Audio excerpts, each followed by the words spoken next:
मतलब जब भी आप कोई चेहरा देखते होंगे तो आपको लगता होगा कि इसको बनाया जाए।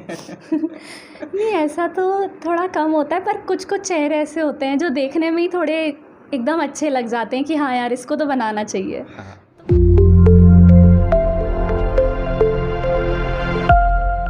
कला का क्षेत्र ऐसा क्षेत्र है जो मन के भाव से निकलता है, और आज हमारे साथ एक ऐसा ही व्यक्तित्व है जो आर्ट के सेक्टर में आगे बढ़ रही हैं।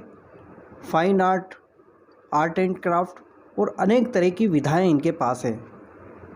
अदिति पटवा, जी हाँ, आइए जानते हैं हम ये क्या कोर्स कर रहे हैं और ये क्या क्या करते हैं और इन्होंने उस सेक्टर में कितना काम किया है, इसके बारे में जानते हैं।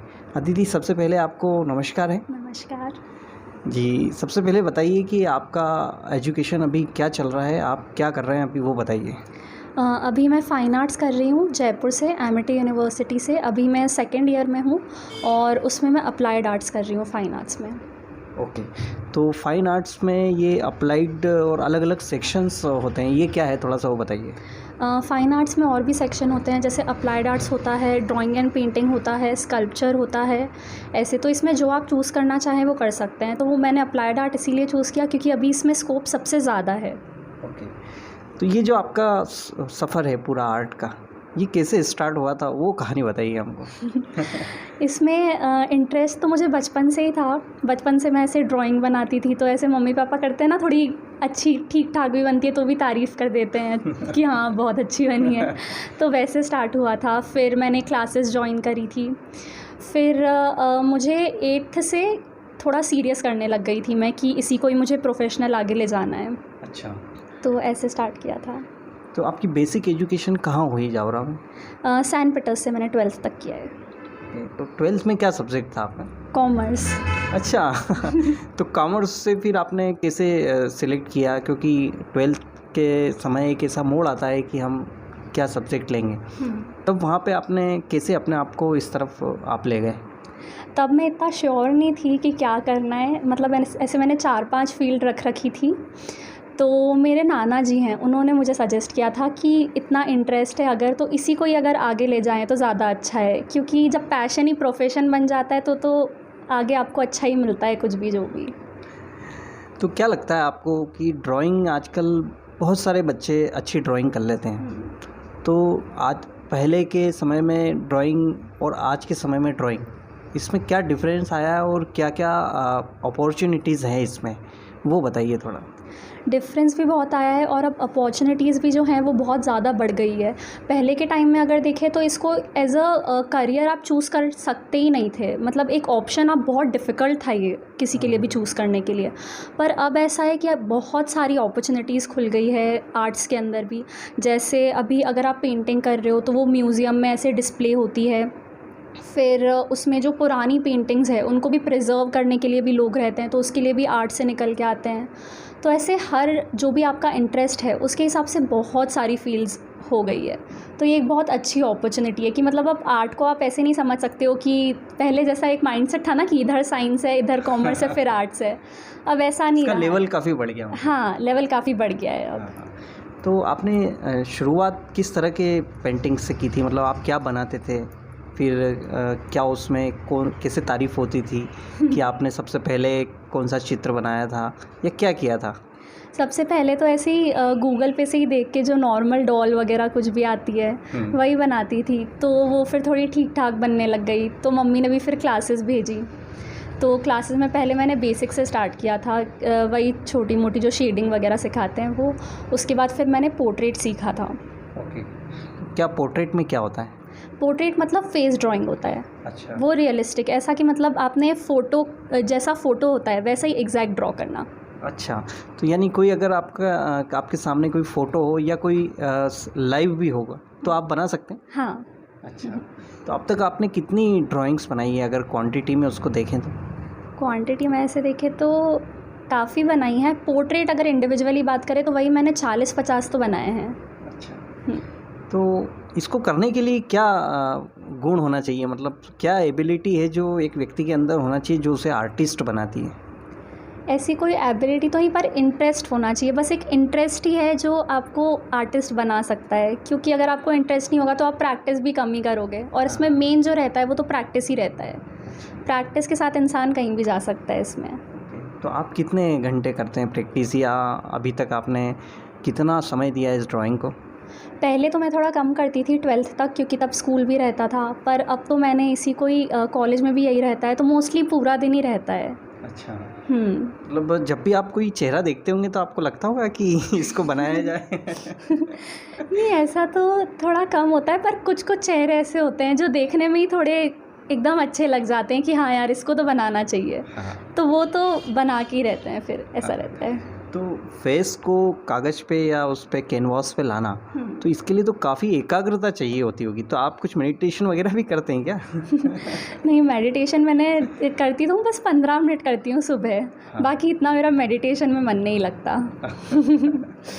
तो लगभग कितना टाइम लगता है एक, अगर आप देखें एक फेस को बनाने के लिए कितना टाइम कम से कम चाहिए आपको? वो डिपेंड करता है, क्योंकि अब पोर्ट्रेट में भी बहुत सारे टाइप के होते हैं, जैसे सिर्फ एक स्केच होता है तो वो तो आप आधे 1 घंटे में भी बना सकते हैं, पर अगर रियलिस्टिक चाहिए तो फिर उसमें 1 दिन 2 दिन लगता है। और एक और इसमें रहता है हाइपर रियलिस्टिक, जिसमें जो स्किन का टेक्सचर रहता है वो भी पूरा ऐसा कैसा दिखता है, तो उसमें थोड़े 1 हफ़्ता करीब लगता है। तो अदिति, ये आपका जो कोर्स है ये कितने टाइम में लगभग पूरा हो जाएगा? ये 4 साल का कोर्स रहता है, और 4th ईयर में इसमें इंटर्नशिप रहती है, और उसके बाद जॉब लग जाती है। तो आपने क्या ड्रीम देखा है, आपकी जो फील्ड है इसमें आपका ड्रीम क्या है कि मैं इस मुकाम पे पहुंचना चाहती हूँ? मेरा ड्रीम यही है कि जो बच्चे हैं वो मतलब ऐसे इतना क्लियर नहीं है अभी तक भी। अगर मैं किसी को बताती हूँ कि मैं फ़ाइन आर्ट्स कर रही हूँ तो पहले वो 4 क्वेश्चन पूछते हैं कि इसमें क्या होता है, क्या होता, इतना क्लियर है ही नहीं किसी को। तो एक ये अवेयरनेस फैलाऊँ कि हाँ ये भी एक सब्जेक्ट है जिसको आप एज अ करियर चूज़ कर सकते हो। और बाकी मुझे बनना प्रोफेसर है, ये एक साइड में एज अ सोशल वर्क। अच्छा, यानी आप फाइन आर्ट की प्रोफेसर बनना चाहती हैं? जी, बहुत अच्छी बात है। एडवांस में हम आपको बधाई दे देते हैं उसके लिए। और कोई भी बच्चा अगर आपसे कुछ गाइडेंस लेना चाहे तो आप दे सकते हैं उसको? बिल्कुल। फाइन आर्ट में करियर को लेके या हाँ। और कुछ बात बताइए जो इस फील्ड की बहुत अच्छी बात हो कि ये इसमें बहुत अच्छा होता है, या फाइन आर्ट करते करते हमारे अंदर ये चीज़ें होती है, क्योंकि एक इमोशनल वर्क होता है, काफ़ी साइलेंट बैठ के करने का वर्क होता है। और आज का जो समय है वो धूम धड़ाके का है, हर कोई जो है बाहरी धूम धड़ाके से जुड़ना चाहता है, तो उसको आप कैसे देखती हैं? इसमें एक यही है कि खुद को सबसे पहले जानने का एक मिलता है, क्योंकि जब आप खुद के साथ बैठते हो, खुद के थॉट्स के साथ बैठते हो, तो खुद के थॉट्स और क्लियर होते हैं। तो सबसे पहला तो यही है कि आपको खुद को आप अच्छे से और समझ पाते हो। बाकी और इसमें इस फील्ड का एडवांटेज ये है कि इसमें फ्रीडम बहुत होती है। मतलब ऐसे कोई और अगर होगा तो उसमें यह है कि एक क्वेश्चन को आप इसी तरीके से ही सॉल्व कर सकते हो और उसका आंसर यही आएगा। पर इसमें जैसे अगर आपको कुछ क्वेश्चन मिला है, जैसे एक लोगो डिज़ाइन करना है, तो उसकी हज़ारों पॉसिबिलिटीज़ होती है और उसमें आप किसी एक कंक्लूजन पे पहुंच नहीं सकते हो कि हाँ यही बेस्ट है या ऐसा कुछ। उसमें आपको हज़ार आर्टिस्ट अगर बैठे हैं तो वो 1000 दूसरे नए रिज़ल्ट्स मिलेंगे। तो इसमें ये बहुत एक फ़ैसिनेटिंग चीज़ होती है कि दूसरों का काम देख के भी आपको लगता है कि ये ऐसे भी हो सकता था। तो इसमें ऐसा नहीं है कि आप एक लेवल पे पहुंच गए कि हाँ ये तो बेस्ट है। इसमें हमेशा एक ग्रोथ की अपॉर्चुनिटी रहती है, हमेशा स्टूडेंट बना रहता है व्यक्ति। हाँ। बहुत अच्छी बात है, अदिति इस फाइन आर्ट के सेक्टर में हमें बहुत अच्छी अच्छी बातें बता रहे हैं। और मुझे लगता है कि आपकी जो ड्राइंग्स है उसके बारे में बताइए, उसमें आपने किस किस तरह के फेस बनाए हैं, उसके बारे में थोड़ा बताइए। अभी रियलिस्टिक ही बनाती हूँ मैं, मुझे मेन रियलिस्टिक में ही इंटरेस्ट है। और बाकी मैं अभी ऐसे इल्यूजन आर्ट भी स्टार्ट किया है मैंने। अभी तक मैंने उसका एक ही बनाया है, पर वो भी मुझे काफ़ी इंटरेस्टिंग लगा था। उसमें मतलब ऐसा रहता है कि 2 फेस भी रहते हैं। मैंने एक बनाया है, दिखाऊं? तो उसमें जैसे है एक साइड वो हंस रही है और एक साइड वो दुखी है, तो कहीं ना कहीं वो अभी की रियलिटी बताती है कि हर एक इंसान जो है वो ऐसे देखो तो बहुत खुश है, पर जब आप उसको जानोगे तो ऐसे काफ़ी दुखी है हर कोई अंदर से अगर देखें तो इसको इल्यूजन आर्ट कहते हैं। तो मतलब लाइफ की जो सिचुएशन है उसको आपने फेस में दिखाया। हाँ, एक ही फेस में दोनों सिचुएशन बता दिया आपने। हाँ। मतलब ऐसे कि दुनिया की अभी जो रियलिटी है वो। वो तो वाकई में ये एक बहुत ही अलग सेक्टर है। तो इसमें जो फेस डिज़ाइन आप करते हैं तब तो किन किन बातों का ध्यान रखना पड़ता है कि उसमें एक उसकी आईज़ बनाना है, उसके ये मतलब कितना माइक्रो लेवल पे काम होता होगा? हाँ, इसमें मेन तो बस प्रपोर्शन ही रहता है, और ऐसे शेडिंग करते टाइम आपको लाइट वगैरह का ध्यान रखना रहता है कि कहाँ से क्या डार्क देना है, लाइट देना है, वो सब। बाकी इतना डिफ़िकल्ट तो अब लगता नहीं है क्योंकि इतने बना लिए अब। प्रैक्टिस हो गई आपको। हाँ, तो अब इतना डिफ़िकल्ट नहीं लगता है, पहले लगता था पर अब तो ईज़ी हो गया है। तो ऐसा क्या है आपके अदिति के अंदर, ऐसा क्या है जो उसको दूसरों से डिफरेंट बनाता है? बस इंटरेस्ट ही है और तो प्रैक्टिस ही है, और प्रैक्टिस करके बाकी कोई भी उस लेवल तक जा सकता है, ऐसे कोई महान बात नहीं होती है। नहीं ठीक है, आर्ट का सेक्टर है तो आप क्या मैसेज देना चाहेंगे जो आपके जैसे जो लड़कियां हैं जो थोड़ी बहुत ड्राइंग करती हैं, अभी 8th में है, 10th में है, वो चाहती हैं कि वो और अच्छा ड्राइंग करें या इस सेक्टर में करियर बनाएं, उनके लिए आप क्या कहना चाहेंगे? उनके लिए मैं बस यही कहना चाहूँगी कि एक डेली प्रैक्टिस जो रहती है वही एक मेन चीज़ रहती है जो आप कर सकते हो अपनी ड्राइंग को इम्प्रूव करने के लिए। और उससे अपने को ये भी पता चलता है, अगर अपन डेली एक ही काम कर रहे हैं तो अपने को पता चलता है कि अपने को उसमें एक्चुअल में इंटरेस्ट है भी सही, या फिर अपन हर रोज़ करके बोर हो जा रहे हैं। क्योंकि अगर हर रोज़ करके बोर हो जा रहे हैं तो फिर उसको प्रोफेशनल ले जाने का तो कोई इतना सेंस नहीं होता है। पर अगर आप हर रोज़ कर रहे हो उसके बाद भी आपको इसमें इंटरेस्ट आ रहा है कि हाँ यार और कुछ नया सीखते हैं, तो फिर प्रोफेशनल ले जाना चाहिए। यानी हमको खुद हमारा एनालिसिस करना पड़ेगा। हाँ, इसमें सेल्फ एनालिसिस ही मेन रहता है।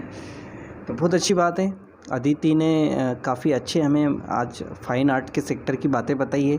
आगे हम इनसे और भी बातें करते रहेंगे। अभी ये 5 दिनों के लिए जावरा आए थे, वापस इनकी जो यूनिवर्सिटी है वहाँ पर जाने वाले हैं। तो अदिति, आपने जो हमें समय दिया उसके लिए आपको बहुत बहुत धन्यवाद। धन्यवाद।